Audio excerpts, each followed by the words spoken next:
day 26 of reading the Bible every day until I finish it. We are continuing in Matthew chapter 9. Apologize, I'm still a little congested, but bear with me. So we're going to be at verse 14, and it says, "Then John's disciples came to him saying, 'Why do we and the Pharisees fast often, but your disciples do not fast?' Jesus said to them, 'Can the wedding guests be sad while the groom is with them? The time will come when the groom will be taken away from them, and then they will fast. No one patches an old garment with unshrunk cloth, because the patch pulls away from the garment and makes the tear worse. And no one puts new wine into old wineskins, otherwise the skins burst. The wine spills out, and the skins are ruined.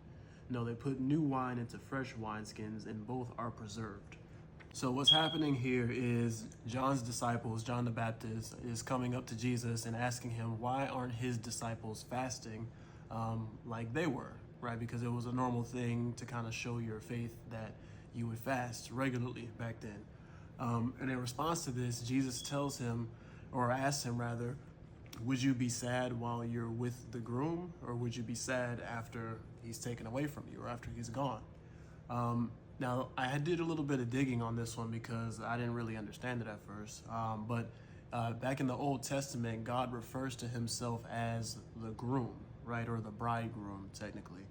And so when he says that, he's referencing himself because Jesus is God in human form, right? So he's referencing himself as the groom and saying, why would we be sad? Why would we mourn? Why would we do this while in the presence of the groom, right?